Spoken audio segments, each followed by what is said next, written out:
بسم الله الرحمن الرحيم الحمد لله رب العالمين.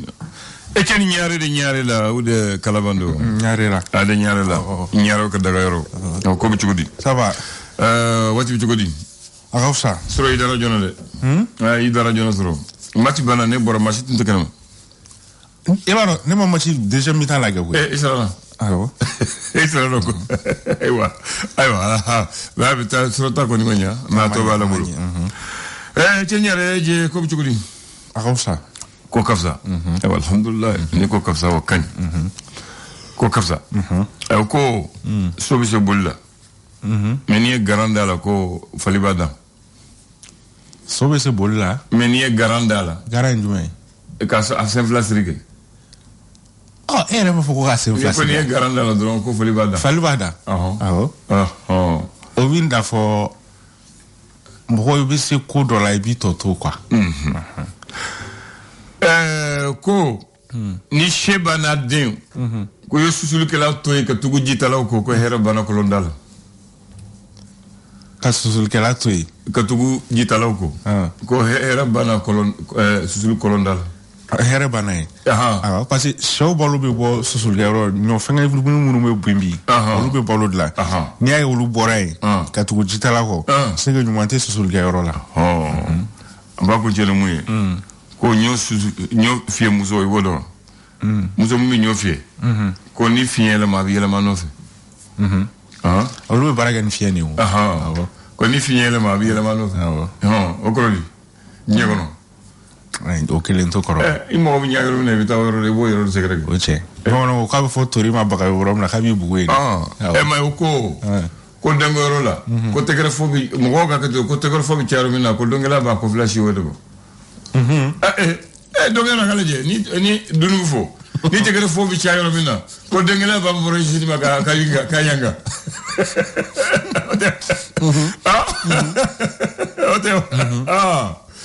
donc ko ina fo bi mina e bi o le segere mo ba ke do le fo to muso ko ba do le fo na ko dongelo la ko tegere fo bi chayo mina ko dongela ba bo roso o che voilà ma fo bismillah bien alamusa namu décembre kalo kile mugani wolonla namu samba flale ni mugani fla tubarakallah leso ale kodi esor ale kumana femi kan o de gomi muso be ngodo ge mana gomi min ke finuna gomi mun boyirla nga fo mana vala to gomi ko folen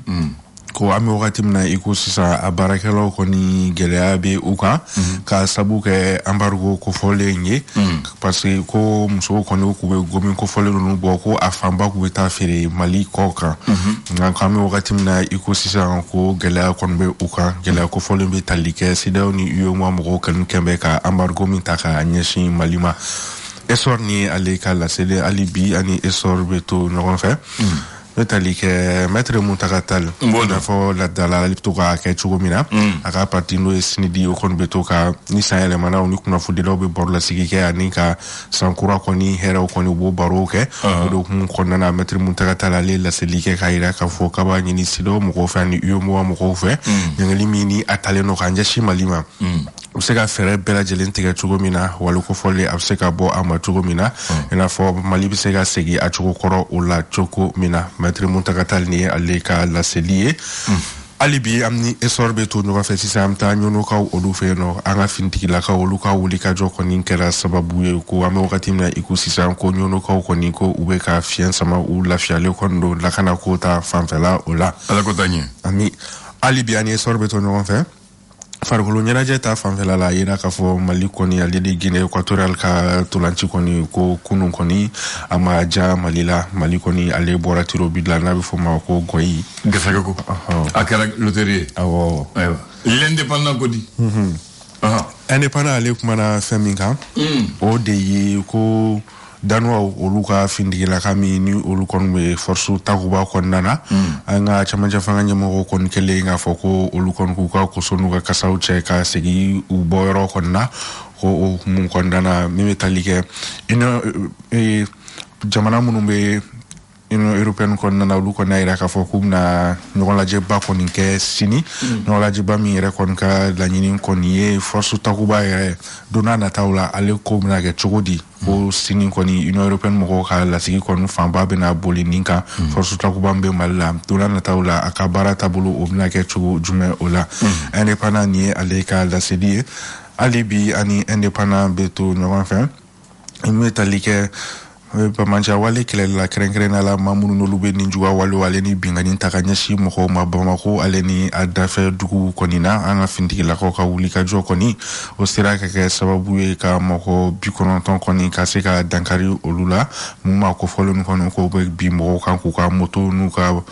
bololafɛn wɛrɛw kɔni minɛ u la nka an ka finitigilakaw ka cɛsiri kɔni sera ka kɛ sababu ye ka se ka dankari ni ma kofɔlen olu la hali bi an bɛ to lakanabaliya hukumu kɔnɔna na sisan an bɛ taa Menakakaw olu fɛ yen nɔ a yera k'a fɔ maa dɔw kɔni k'u bɛ minnu n'u k'olu k'u bɛ sirada mɔgɔw ɲɛ nka finitigilakaw ka wulikajɔ kɔni sera ka kɛ sababu ye ka se ka dankari olu fɛnɛ la a yera k'a fɔ maa kofɔlen kɔni dɔgɔkun kɔnɔna k'a yera k'a fɔ u ye dankari maa 2 kɔni olu la ka olu bɔnɛ o nin na wale kofɔli a kɛra Menakakaw olu fɛ yen nɔ indépendant ale ka laseli don. Indépendant bila kɛrɛfɛ l'indicateur de renouveau ale ko di indicateur de renouveau ale kumana fɛn min kan o de ye Mali douane ko olu kɔni bɛ wulikajɔ bɛɛ lajɛlen na u kɔni ka laɲini ye san 2022 kɔnɔna na ka se ka sefa wari miliyari 700 ka se ka o kɔnɔna don faso ale jiginniya kɔnɔna na wasa musaka ko ta fanfɛla la caman bɛ se ka ɲɛnabɔ cogo min na ni kɔni Mali douane ale ka laɲini kɔni san 2022 la indicateur du renouveau ale côté ale bi ani indicateur du renouveau bɛ to ɲɔgɔn fɛ sisan an bɛ taa metali kɛ an sɔngokaw olu fɛ yen nɔ a yira k'a fɔ kɛrɛnkɛrɛnnenya Basi Usa ko Basi Ausa ni ale bɛ an sɔngo cercle kɔnɔna na a yira k'a fɔ bagan 50 bɔɲɔgɔn ko olu kɔni soɲɛna ni yɔrɔ kofɔlen kɔni na maa minnu kɔni kɛra sababu ye k'a soɲɛ kɔni olu kɔni bugunatigɛ kɔni o ma dɔn fɔlɔ an bɛ wagati min na i ko sisan hali bi ani indicateur du renouveau bɛ to ɲɔgɔn fɛ a yira k'a fɔ Bamako yan nɔ n'a dasumusumunni dɔ kɔni kɛra n'a bɛ fɔ o ma ko sondage Russie ale ni Faransi kɔni ka ko la a yira k'a fɔ ko Bamako yan nɔ 100 sigi la 90 ale ni 3 olu y'a yira k'a fɔ ko olu kɔni jɛlen don ni Russie kɔni Mali ni Russie ka baara kɛ ɲɔgɔn fɛ a yira k'a fɔ ko Faransi ta kɔni kɛra 100 sigi la 4 olu y'a yira k'a fɔ ko olu kɔni bɛ Faransi kɔni fɛ sɛgɛsɛgɛli b'a yira k'a fɔ ko Bamako yan nɔ ko fanba kɔni bɛ Russie ale ka ni Mali ka bolo di ɲɔgɔn ma ko fanba bɛ o de fɛ an bɛ wagati min na i ko sisan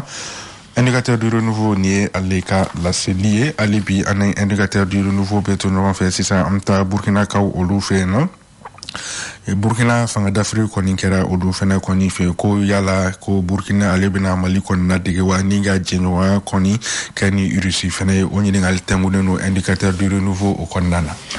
Le républicain ale ko di républicain ale kumalen bɛ fɛn min kan o de ye UNTM ni ale baarakɛlaw ka lafasalitɔn belebeleba dɔ kɔni ye olu kɔni kumalen bɛ k'a yira k'a fɔ k'u b'a ɲini cɛmancɛ fanga ɲɛmɔgɔw kɔni fɛ k'u ka wulikajɔ bɛɛ lajɛlen kɛ waasa da dumuni sɔngɔ kɔni fɛɛrɛ bɛ se ka sɔrɔ olu bɛ se ka nɔgɔya cogo min na ka sabu kɛ ko jateminɛw kɔni y'a yira k'a fɔ ko sugu kɔni kɔnɔna na ko dɔ kɔni bɛ ka fara da dumuni dɔw sɔngɔ kɔni kan k'a sɔrɔ ko jamana ɲɛmɔgɔ kɔni laseli min kɛ k'a sɔrɔ ko o tɛ o ye k'u b'a ɲini u fɛ ko u k'u cɛsiri waasa u kɔni bɛ ka laseli minnu kɛ tele ni kunnafonidi yɔrɔw la ko waasa o bɛ se ka ko lawaleya sugu olu kɔnɔna na cogo min na républicain y'ale ka laseli don. le challenger ka laseli ye jumɛn challenger ale kumalen bɛ fɛn min kan o de ye maître Muntaka Tall ko olu kɔni b'a ɲini CEDEAO ni UEMOA fɛ ko ɲangili min kɔni talen don ka ɲɛsin Mali ma mɛ wagati min na i ko sisan k'a bɛ fɛɛrɛ laɲini kɔni kɛ seni ni kulu kofɔlen 2 ninnu kɔni fɛ k'u ka fɛɛrɛ bɛɛ lajɛlen kɔni kɛ ka se ka ɲangili kofɔlen kɔni lawuli an bɛ wagati min na i ko sisan ka sabu kɛ ko an bɛ wagati min na gɛlɛya kɔni bɛ diɲɛ kɔni kan ko nin fɛnɛ tɛ a wagati ye ka se ka ɲangili kɔni ta ka ɲɛsin Mali ma an bɛ wagati min na i ko sisan challenger ni ale ka laseli ye ale bi ani challenger bɛ to ɲɔgɔn fɛ sisan anta ko commune rurale de dugu fɛ ni ale bɛ barawulikaw olu kɔni fɛ yen nɔ a yera k'a fɔ ko muso kɔnɔma dɔ kɔni ale cɛ ye a kun ci ni kolonkalan ye o kɛra barawulikaw olu fɛ yen nɔ hali bi an ni challenger bɛ to ɲɔgɔn fɛ ni kɔni ye faraɲɔgɔnkulu dɔ ye n'a bɛ fɔ o ma ko association internationale dentale bantare olu kɔni ka laɲini tɛ dɔwɛrɛ ye ko gɛrɛbuden minnu bɛ sirada la ka se ka fɛɛrɛ bɛɛ lajɛlen kɛ ka u récupérer ka u fara ɲɔgɔn kan ka kalan ta ka ɲɛsin u ma kalan minnu bɛ se ka u nafa don n'a nataw la ka u bɔ siraba kan kɛrɛfɛla delili olu la ni ye nin faraɲɔgɔnkulu olu ka laɲini kɔni ye. An b'a kuncɛ le Sphinx. Sphinx ale kumana fɛn min kan o de ye Choguel Kogala Mayiga ale ka laseli dɔw kɔni fɛ ale ye laseli kɛ ka yira k'a fɔ ko u kɔni tɛna Mali kuma sulu jango ko farafina ka sabu kɛ ko ɲangili min kɔni talen no ka ɲɛsin Mali ma sisan ko bɛna fɛɛrɛ bɛɛ lajɛlen kɔni kɛ ka se ka ɲangili kofɔlen ka se ka a bɛ se ka wuli cogo min na ko do hukumu kɔnɔna na ko kɔni tɛna Mali kuma sulu ko jango ka se farafina o ma Choguel ni ye ale ka laseli ye hali bi ani Sphinx bɛ to ɲɔgɔn fɛ Birama Touré ni ale ko ye kunnafoni dila ye ale kɔni tununa a mɛnna ɲɛ kɔni ma sɔrɔ a la o do hukumu kɔnɔna na Sphinx kɔni a yira k'an bɛ wagati min na ko sisan Birama Touré ale ka affaire kɔni ko o bɛ kiiri tigilamɔgɔw kɔni bolo Sphinx ni y'ale ka laseli an bɛ saluli kɛ n'ale ka tiɲɛ yɛrɛ ale de tununnen don ale de tununnen don Mathieu k'a fɔ a fatura a ma ye a suma ye kibaru ma ye a fura ma ye a sara a ma sa a ma tɔrɔ bɛ kunba la on appelle porté disparu. Personne ne peut affirmer qu'il est. Non, si tu sais que drama ko cɛ kɔni ala kelen de b'a dɔn. Ani mɔgɔ mun y'a minɛ. N'ala ko kɔfɛ mɔgɔ mun y'a minɛ o b'o dɔn kɔni. O tɛ i b'o fara a kan. A bon mɔgɔ t'a dɔn fɛnɛ n'a minɛ bon komi ko a tununnen don. Tununi sugu a ka ca. A ka ca. A ma taa kunfɛ kɔni. Ok. N y'a fɔ cogo min na ala kelen de bɛ Burama ko in cɛ dɔn. Ayi a ma taa kunfɛ kɔni parce que n b'o dɔn. A ma taa kunfɛ. Ouais parce que fɛn saba de kɛra. Burama bɔra yɔrɔ min na k'a ko a bɛ taa yɔrɔ min na a ma se a t'a to a ka moto b'a bolo a ka téléphone b'a bolo Burama ma ye moto ma ye téléphone ma ye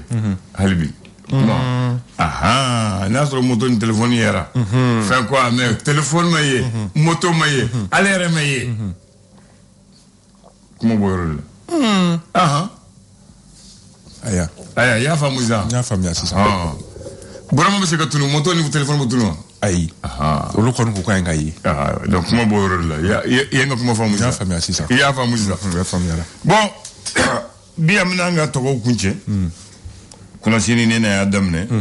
kunu ne André ye caman k'a la mais bi an bɛna jateminɛ de kɛ parce que diɲɛ ko ye jateminɛ de ni ne ye jateminɛ ko i bɛna fɔ diɲɛ don k'a ye Mali kɔnɔ siya bɛɛ n'a jamu kɛcogo don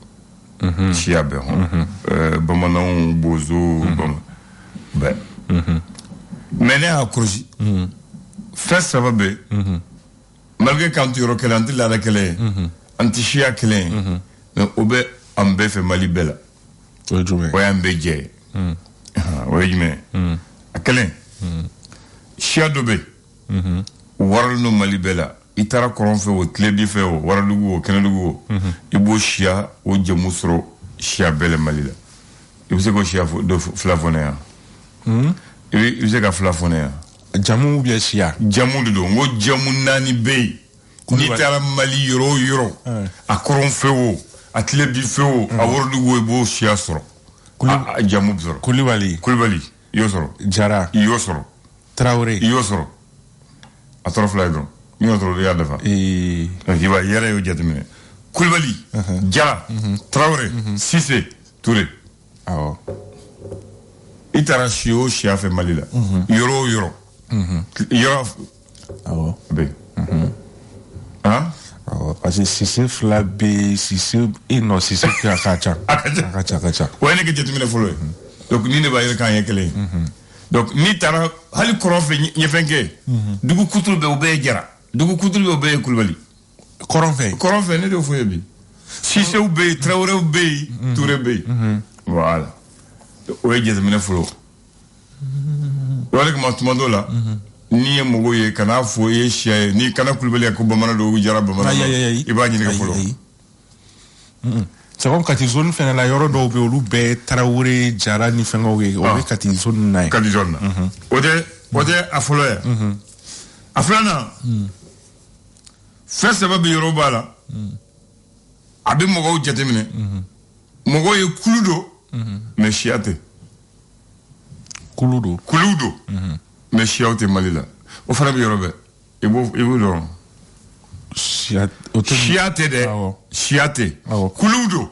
u b'u wele siya tɛ parce que kan t'u bolo i b'a sɔrɔ fana u bɛ Mali bɛɛ i taara yɔrɔ i b'u ɲɔgɔn sɔrɔ o tɛ numu ye numu o ye kɛlɛ ye très bien a filanan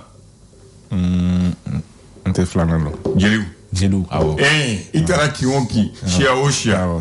u ka jeliw bɛ yen tɔgɔ tɛ kelen ye mais jeliw b'u fɛ i taara si o si i b'a sɔrɔ numu bɛ yen i b'a hali tɔgɔ tɛ kelen ye u ka baara ye kelen ye a ma bila a ma ban dɛ donso donso tɛ siya ye effectivement donso fana tɛ siya ye siya tɛ ayi kɛwale de don a nanalu moriw mori kɛ e taara siya sɛ moriw bɛ yen o mori c'est-à-dire moriw minnu bɛ kuranɛ dɔnkɛla moriw kɛ mun bɛ an ka fɛnw kɛ ka maa seli ka maa ka baara kɛ maa ye an ka diɲɛ ko bɛɛ kɛ an ka furu an ka denkundi an ka bato an ka suturaw olu de b'u ka baara don i taara yɔrɔ bɛɛ n'i ka baara don bɛɛ n'i ka baara moriw ka baara don jamu ko t'a la siya ko t'a la sigiyɔrɔ t'a la ni nani ni falen b'aw sɔrɔ yɔrɔ ni furusiri de kɛra saya de kɛra o bato de kɛra mori de bɛ wele numu tɛ wele dɛ ni bolokolo bɛ kɛ ni tuga bɛ kɛ ni tigɛ bɛ kɛ ni muru bɛ dilan jɔnni bɛ wele numu ni furu wulila ni an b'a fɛ ka ciden jɛ jɔnni bɛ taa taamatigi jeliba ni kɛlɛ kɛra jɔnni bɛ kuma jeliba n'an b'a fɛ ka an yɛrɛ dɔn jɔnni bɔ jeliba bon nunu fana i b'a sɔrɔ siya caman b'u la a kɛra baara ye mais siya tɛ i y'a mɛn donc siya tɛ kan t'u si bolo siya ni kan de bɛ taa ɲɔgɔn fɛ numu kan tɛ mori kan tɛ jeli kan tɛ donso kan tɛ o tɛ yan o tɛ filanan yan an bɛn'o kan d'accord n'an bɔnna kan an bɛ taa min sisan ne bɛna mun fɔ sisan siyaw dɔ bɛ yen comme an y'a fɔ sisan n'i y'o fɔ dɔrɔn mɔgɔw b'a dɔn mun don Mali la o bɛ nɔgɔya a bɛ nɔgɔya o ye jumɛn ye n'i ko mande jeliw n'i ko jeliw u b'a fɔ Kuyate u b'a fɔ Jabate Sisoko Damba donc n'o fɔ mun de kɛ jeli ko di ɲɛnajɛ histoire kodɔn yɔrɔdɔn danbɛ n'i ko Kantew o ye numu a numu bɛ yen numu bɛ yɔrɔ min na o ka baara ye jumɛn an ka tobilikɛla minɛnw an ka kɛlɛkɛla minɛnw an ka baarada minɛnw an mago bɛ mun na tasuma olu b'u ka baara la o tɛ wa bɛɛ n'u ka baara la Sise Berete Ture Jane n'i taara yɔrɔ o yɔrɔ olu de ye mori ye a kɛra kɔrɔn fɛ o a kɛra tilebin fɛ o a kɛra Bamakɔ yan n'i ye Sise mɛn n'i ye Berete mɛn n'i ye Ture mɛn n'i ye Jane mɛn mori don hali ka soso moriya donna ninnu de ye après kalan fɛ tɔw bɛ se ka dɔnniya don ka dɔw la mais n'a fɔra dɔrɔn Sise Berete Ture Jane dɔrɔn moriw tɛ yan maintenant kɔrɔsikɛla fana ye jumɛn a laban n b'o fɔ ye bi tɔgɔ fila dɔ bɛ yen bamananw fɛ ne y'o kɔrɔsi n'i ye baro mɛn dɔrɔn a tigi tɔgɔ ye Umaru baro awɔ o ye tiɲɛ n'i ye Usumani mɛn dɔrɔn a tigi ye Zumana bamananw fɛ Zumana b'u wele Usumani n'i ye Bala mɛn o ye Musa ye ni tɔgɔ ye Musa u bɛ tiɲɛ don Ala ka hinɛ an ka président kɔrɔ u b'a fɔ ko Bala n'i ye Ibrahim mɛn dɔrɔn a tɔgɔ ye Sori Sori Ibrahim Sori o cɛ o ne y'o sɔrɔ bamananw a ko bɔnɛ a faamuyara sisan a faamuyara sisan donc an ka to o la bi ta an ka jɔ ne de ye sigi ka nin kɔlɔsi donc i y'a dɔrɔn ne y'a fɔ cogo min na baro awɔ i y'a faamu n y'a faamuya donc o tɛ yan awɔ don ayiwa d'accord merci n b'a fɔ i ni cɛ k'an bɛ waati wɛrɛ inchallah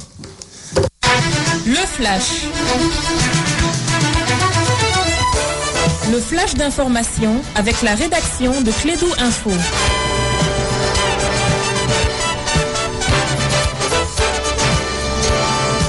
Bien, on va donner aux aigles perdants Bakary Cissé le flash d'information. Il va dire qu'on a perdu, c'est certain. N'est-ce pas, Bakary?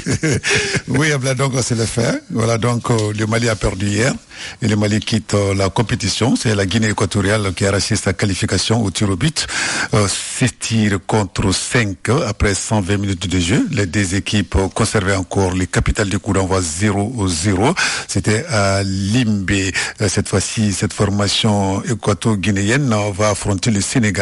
en quart de finale de cette Coupe d'Afrique des Nations. Et pour l'entraîneur national du Mali, le sélectionneur Mohamed Makassouba, donc c'est un échec. Voilà, c'est tout. Si c'est un échec, la fédération doit tirer toutes les leçons de cet échec. Et sur un autre plan, les avocats de la liste Mamadou Sensi Koulibaly étaient face à la presse. Ils ont dénoncé l'application d'une décision de la Cour suprême dans l'affaire dite de CNPM. Traditionnelle présentation de vœux du président de Sini de Faso Iriwaton, Maître Moundagatal, c'était le mercredi, hier mercredi, au siège du CNPM. Moundagatal était face à la presse malienne pour leur formuler ses vœux de nouvel an. La rencontre a réuni tous les acteurs de la presse à l'image du président de la maison de la presse ainsi que les présidents des associations de presse. Conformément à leur engagement avec le gouvernement, Soukala et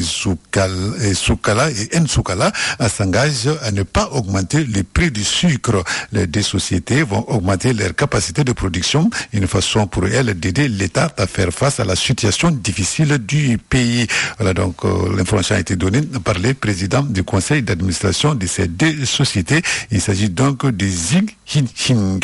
Depuis réunis donc hier mercredi 26 janvier à Ouagadougou, le bureau politique du mouvement du peuple pour le progrès MPP dénonce une remise en cause complète de toutes les dispositions institutionnelles de la République et de la démocratie farouchement acquises. Le parti lance un appel à tous ses militants et sympathisants, à tous les démocrates pour la recherche d'une solution à la solution que traverse actuellement le Burkina Faso. Pas de session plénière finalement hier, le 26 janvier à Bruxelles, entre les ministres des Affaires étrangères des pays du G5 Sahel et de l'Union européenne en raison du coup d'État au Burkina Faso. Mais les ministres présents se sont entretenus avec les chefs de la diplomatie européenne, Joseph Borrell, et les conservations